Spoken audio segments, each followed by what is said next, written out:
In the summer of 1893, on the fairgrounds built along the Chicago lakefront, a machinist named Whitcomb Judson stood beside a small exhibit at the World's Columbian Exposition and tried to interest passing strangers in a piece of metal sewn into a boot. The fair around him was the largest thing the United States had ever assembled for the purpose of showing what it could do. 27 million admissions across 6 months. A wheel 264 feet tall, built by a bridge engineer named George Ferris to answer the Eiffel Tower.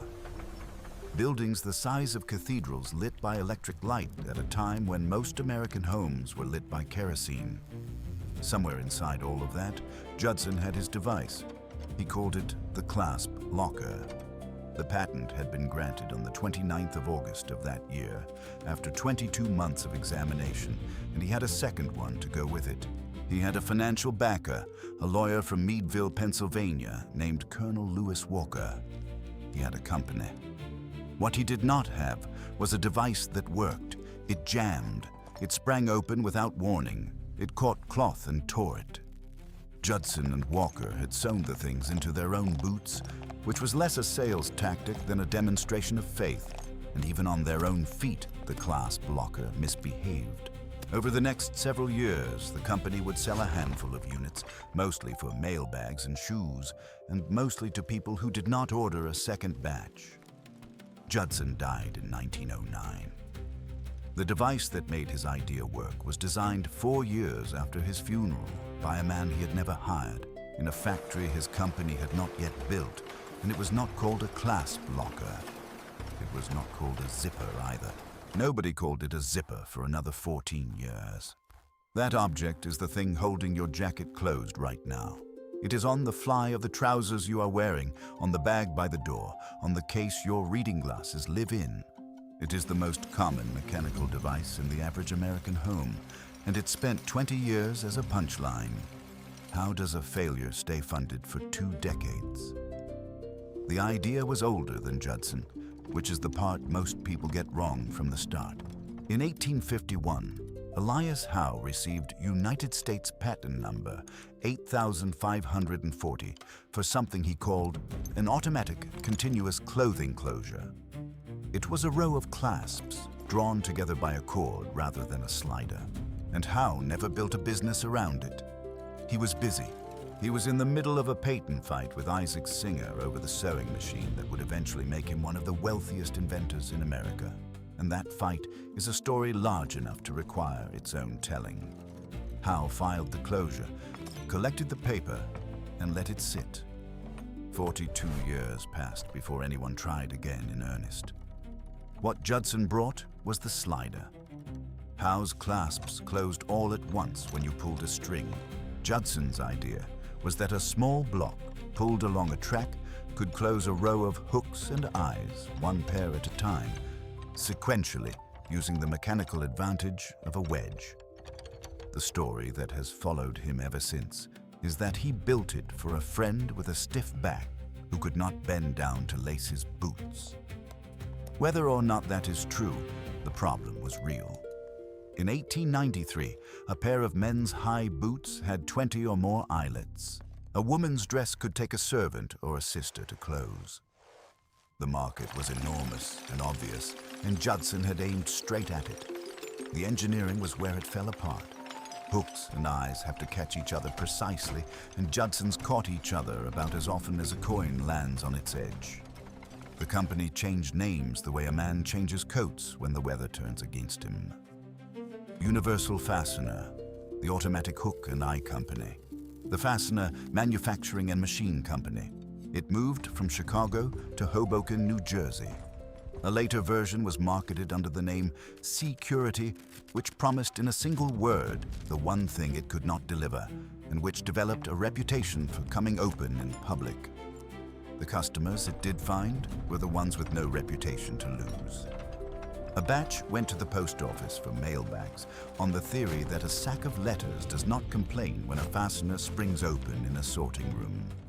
Others went on to shoes and tobacco pouches. There was no repeat business worth the name, and there is a reason for that which has nothing to do with mechanics. A button that fails is an annoyance. A boot fastener that fails in the street, in public, on a customer who paid extra for it, is an insult, and word of that kind of insult travels faster in a city than any advertisement the company could afford. Colonel Walker kept writing checks. He did that for more than 20 years, through 3 company names, 2 states, the death of the inventor, and a product that could not be given away. It is worth being precise about what that means. A man with money watched his investment fail in front of him, continuously, from the Cleveland administration through the Taft administration, and did not stop. In 1906, the company hired a Swedish engineer to work on electrical systems, and he ended up on the fastener instead. Otto Fredrik Gideon Sundback was born in 1980 in southern Sweden, trained as an engineer in Germany, and emigrated to the United States in 1905. He went first to Pittsburgh and worked for Westinghouse Electric, which at that moment was one of the 2 poles of the American electrical industry, and then left it within a year to join a small failing company in New Jersey that made a shoe fastener nobody wanted. It was, on paper, a poor career decision. He married Elvira Aronson, the daughter of the plant manager, in 1909. That same year, Judson died, and Sundback became head designer. 2 years later, in 1911, Elvira died. The accounts of the men who worked with him afterward all describe the same thing. A man who stopped going home, who stayed at the drawing board, who took the problem apart and would not put it down. What he did with it changed the object completely, but not on the first attempt, and not on the second. His first job was to rescue what the company already sold. The design in production was called the placo, and Sundback improved it enough to get a patent of his own on it in 1913. It still came apart when the wearer bent. Retailers sent it back in quantity. He then built something the company called hookless number 1, in which small jaws clamped down onto a row of beads, and that failed in a more interesting way because it demonstrated that the answer was not a better grip. Hookless number 2 was the one. It is the zipper. Sundback threw out the hook and the eye. The reason the clasp blocker failed was structural, not a matter of tolerances. A hook and an eye are 2 different parts that have to find each other, and any system that requires 2 different parts to find each other under load will eventually fail to find them. His replacement used 1 part, a single shape stamped by the 1,000, identical on both sides of the opening, with a rounded bump on one face and a matching hollow on the other. Bring 2 rows of them together at an angle, and the bump on each seats into the hollow of the one below it. Nothing catches. Nothing hooks. They nest. Then he crowded them. Judson's fastener had 4 fastening elements per inch. Sundback's had 10 or 11. That single change is why a modern zipper bends around a curve, why it can be sewn into the shoulder of a jacket or the side seam of a dress without tearing the seam apart, and why the load spreads across dozens of small engagements instead of 4 large ones. There was a second problem, and it was arguably harder than the first. A fastener with 11 teeth per inch means roughly 400 teeth on a 3-foot jacket, each one stamped, each one crimped onto a cloth tape at exactly the right spacing, and no company on earth had a machine that could do that. So Sundback built one. The SL machine took a length of Y-shaped wire, cut it into scoops, punched the dimple into each one, and clamped them onto tape in a continuous chain. In its first year, it was producing hundreds of feet of fastener per day. He filed for the patent that mattered on the 27th of August, 1914. It was granted on the 20th of March, 1917, as United States Patent number 1,219,881, assigned to the Hookless Fastener Company of Meadville, Pennsylvania. The title on the document is Separable Fastener, which is the flattest possible description of one of the most manufactured objects in human history. And the clothing industry said no. This is the part that gets skipped. The fastener now worked. It was reliable. It was flexible. It had a factory behind it, and garment makers still refused it, for reasons that were entirely rational from where they were standing. It cost more than a button. It required new machinery and retrained operators to install. It could not be replaced by a housewife with a needle if it failed. A button is a technology any person in America could repair in 1917 with materials already in the house. The hookless Fastener company had built something better and found out that better is not the argument people think it is.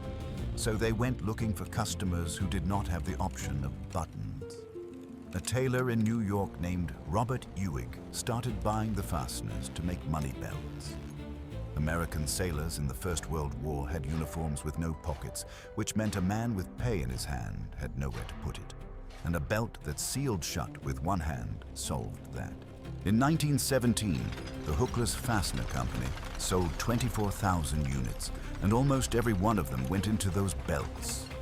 In 1918, the Navy ordered fasteners for 10,000 flying suits, where a man in an open cockpit at altitude needed a garment that closed against the wind and could be worked with numb fingers in heavy gloves. Life vests followed. Nobody in that supply chain cared whether the fastener was fashionable. They cared that a button fly on a flying suit at 10,000 feet is a 30-second problem in a 5-second situation. The war put a second kind of pressure on the company, and it made the product better. Metal was rationed and hard to get, so Sundback redesigned the stamping process to use roughly 40% less of it per fastener, which cut the cost at the same time it cut the weight. The first dedicated plant went up across the border in St. Catharines, Ontario, west of Niagara Falls, and for years, Sundback moved back and forth between there and the head office in Meadville to supervise the machines himself. He was not a man who handed a drawing to a foreman and went home. His son said later that the thing his father cared about above everything else was quality, and that he did not stop when something was partly done. Then, in 1919, a tobacco company started making pouches with a fastener that sealed against air. Loctite pouches went out by the hundreds of thousands, and at their peak, they consumed something close to 70% of the entire output of the only slide fastener manufacturer in the United States. Which is to say, 5 years after the invention of the modern zipper, 7 out of every 10 of them ever made were being used to keep tobacco from drying out. The thing was working. It just had no name and no future in clothing. In 1923, a rubber company in Akron, Ohio gave it both. B.F. Goodrich was in the galoche business. Rubber overshoes at that time closed with metal buckles, which took 2 hands, let water in, and had to be done from a bent-over position in the weather. Goodrich put Sundback's fastener down the front of a rubber boot instead. 1 pull, 1 hand, sealed. The name came from the president of the company, Bertram Work, and it came from the sound. Zip already existed in American English, meaning to move fast, and had for decades. Whether Work took it from the older word or from the noise the boot made when it closed is not something the record settles, and anyone who tells you it does is going beyond the evidence. What the record does settle is the scale. Goodrich sold the boots as zippers. The customers walked in and asked for zippers. The boots went out of fashion within a few years, and the name detached from the boot and welded itself to the fastener permanently. Goodrich registered the trademark in 1943 to stop anyone else using it. The trademark expired in 1986 and was not renewed, which is why every company on Earth can now legally call the thing by the name a rubber boot company invented for a product that failed. Look at the fastener on whatever you're wearing. There is one piece of it that almost nobody understands, and it is the piece with the most work to do. The slider has no moving parts, not one. It is a hollow wedge with a Y-shaped channel cut through it and a small divider inside, shaped like a teardrop that sits between the 2 rows of teeth. When you pull it up, the 2 rows enter the wide mouth of the Y, run down either side of that divider, and are forced together at a shallow angle so that each bump seats into the hollow of the tooth opposite. When you pull it down, the divider drives between them and levers them apart. The slider does not close the zipper. Geometry closes the zipper. The slider is a wedge going for a walk, which means the teeth are not holding anything by grip. Once seated, each tooth is trapped between the tooth above and the tooth below on the opposite side, and the only direction it can escape is sideways. Pull a closed zipper apart along its length, and you are fighting every tooth at once. Push a closed zipper apart sideways across the chain, and it opens with almost nothing, which is exactly why a zipper sewn into a seam under lateral strain fails, and a zipper sewn into a seam under lengthwise strain does not. It is also why the safety zippers used on flight suits and body armor covers are built the way they are. That is the kind of thing this channel exists to find, and if it is the kind of thing you want more of, subscribing costs you nothing and takes about a second. What comes next is the point where the zipper stopped being a hardware question and became a question about morality. Because the moment the fastener moved from a boot to a body, people had opinions. Through the late 1920s and into the 30s, the industry's way in was children. A child's garment that a child could close alone sold on a promise no button could make. Advertising leaned on it directly. Self-reliance, dressing without your mother, getting out the door. It was a small market and a low-stakes one, and it did something no engineering improvement had managed. It put the fastener on ordinary American bodies in ordinary American houses, where adults saw it every morning. Then Paris took it. In 1935, Elsa Schiaparelli did something with the zipper that no manufacturer had thought to try. Every garment maker who used one hid it. The fastener was a mechanism. Mechanisms were vulgar, and the goal was to make it disappear into a seam. Schiaparelli had plastic zippers dyed to match her fabrics, and then put them where they could be seen, running down the side of a dress as a deliberate, visible line. She used them on ski wear and on evening dresses in the same seasons. She made the thing decorative on purpose in a house that dressed the wealthiest women in Europe. One of those dresses survives in the collection of the Victoria and Albert Museum in London. Long black satin-backed crepe cut on the bias, fastening at the left side with a bold black plastic zip sold under the name Lightning and manufactured by the British chemical company Imperial Chemical Industries. A chemical conglomerate made the closure. A couture house put it where the eye lands. That is the whole transaction in one garment. The engineering had been finished for 20 years by then. What she supplied was permission.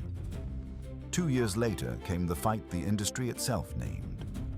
In 1937, French designers put zippers in men's trousers, and the American press picked it up. Esquire declared it the newest tailoring idea for men. The trade called the whole argument the Battle of the Fly, and it was a real argument, because the button fly was not merely a fastening, it was the fastening, and it had been for well over a century. The case made for the zipper in print was that it removed the possibility of unintentional and embarrassing disarray, which is a 1930s way of saying that a button fly can be left open by a man who has forgotten, and a zipper cannot be left half open without announcing it. The traditionalists lost, and they lost quickly. Levi Strauss & Company, whose entire product identity was built on the button fly, put out its first zippered model in 1947. Look at the numbers on the other end of that 30-year climb. In 1917, the sole American manufacturer of slide fasteners sold 24,000 units. In 1934, it sold more than 60 million. In 1937, the company changed its corporate name to match the brand on its product and became Talon. Then the Second War did to the zipper what the first one had started. Uniforms, flight jackets, boots, sleeping bags, gas mask bags, tents, ammunition pouches, life preservers. A generation of American and European men spent between 2 and 5 years of their lives in garments that closed with a fastener they had grown up regarding as a novelty, and came home with no opinion about it at all, which is the condition a technology has to reach before it becomes ordinary. By the end of the war, Talon was selling on the order of 500 million zippers a year. By the 1960s, 7 out of every 10 zippers made in the United States came out of Meadville, Pennsylvania. Talon was the fastener. Ask a tailor in 1962. what was in the side seam of a dress, and the answer was a talon. The way the answer to what was in a truck's engine bay was a Ford or a Chevrolet. And in 1934, in a district of eastern Tokyo, a 26-year-old man whose employer had just gone bankrupt was handed the wreckage of the business, including a small operation that assembled zippers by hand. Tadao Yoshida called his company Sanes Shokai. He did not invent anything at the start. He bought imported fasteners, processed them and sold them, and when he began manufacturing, he copied Talon's design and Talon's machines outright, with a few substitutions of his own in the metals he used. He supplied the Japanese Imperial Navy through the war. In March of 1945, his Tokyo plant burned to the ground in the firebombing raids, and he went back with his wife and his surviving workers toward the coast, to the region where he had grown up and started again with nothing. What he built there over the following 40 years is the reason your zipper says what it says. Yoshida's conclusion was that a zipper cannot be better than the worst part in it, and that if you buy any part from anyone else, you have given away control of your quality to a supplier who does not care as much as you do. So he stopped buying. The company smelts its own brass. It makes its own polyester. It spins and twists its own thread, weaves and dyes its own tape, molds its own teeth, extrudes its own monofilament for coil zippers, casts and finishes its own sliders, and manufactures the cardboard boxes the finished zippers ship in. It builds its own machines and does not sell them to anyone. A competitor cannot buy the equipment that makes a zipper of that quality, because the only company that makes that equipment uses all of it. The turning point was a machine, which is the same thing that had turned it for Sundback 35 years earlier. In 1950, the company brought an American-built chain machine into Japan and took it apart. By 1953, it had rebuilt the thing so that it set the teeth into place alternately, left and right, in a single continuous operation. And that modification became the company's first patent and the foundation of everything it manufactures today. A firm that had started by copying an American product had just improved the American machine that made it. Then it went everywhere. The first nylon zipper, the first polyester zipper, the first concealed zipper, the smallest zipper in the world. Zippers on the suits worn on the surface of the moon in 1969. In 1974, the company built its first fully integrated plant outside Japan on 54 acres in Macon, Georgia, chosen because the American garment industry had moved to the southeast and negotiated in part through a relationship with the governor of Georgia at the time, a peanut farmer named Jimmy Carter. That site is now more than 300 acres and runs around the clock. Talon's share of the world market fell from 7 in 10 to under 1 in 10. The company that had been the only slide fastener manufacturer in America, that had carried Judson's failure for 20 years and Sundback's patent for 50, was beaten by a firm that had begun by copying it, and beaten on the one ground it should have owned, which was reliability. Go check the pull on your jacket. If there are 3 letters stamped into the metal, they stand for Yoshida Tokyo Kabushiki Kaisha, and then the company that owns them now makes something on the order of half the zippers on Earth. Several billion a year from a small city on the Sea of Japan and a plant in central Georgia. Which brings this to the last reversal. And it is the one you can verify yourself in the next 5 minutes. The zipper won so completely that it became the weak point of everything it is sewn into. A garment with buttons fails at the fabric. A garment with a zipper fails at the zipper. And when it does, the garment is finished because the fastener is the one component the owner cannot replace. That is the quiet cost of the victory. Ask anyone who repairs clothing for a living what kills a serviceable coat, a good bag, a tent, a pair of boots, and the answer is not the material. It is a fastener 4 inches long that stopped working. Except that in most cases it did not stop working, and this is the part worth knowing. When a zipper separates behind the slider, or slides down on its own, or refuses to close, the teeth are usually intact. What has failed is the slider, and specifically the two throats inside it that squeeze the rows together. Metal fatigues. The channel spreads open by a fraction of a millimeter. The teeth pass through without being pressed into engagement, and the zipper closes behind the slider and then opens again the moment there is any load on it. The chain is fine, 400 teeth, each one still holding the exact geometry Gideon Sundback worked out at a drawing board in Pennsylvania after his wife died, are doing their job perfectly, and the entire garment has been condemned by a stamped piece of metal the size of a fingernail. There is a number stamped into the back of that slider, and it is not a serial number. It is the gauge, the approximate width of the closed chain in millimeters. A 3 is what goes into a dress. A 5 is a jacket or a pair of trousers. An 8 or a 10 is a duffel bag, a tent, a piece of luggage, something that has to survive being thrown. That number is the reason a jacket zipper fails in 5 years and a canvas bag zipper does not. And it is the reason a manufacturer who wants to shave 40 cents off a coat puts a 3 where a 5 belongs and lets you find out in the second winter. Pinch the sides of that slider with a pair of pliers, gently, a little at a time, and test it between squeezes.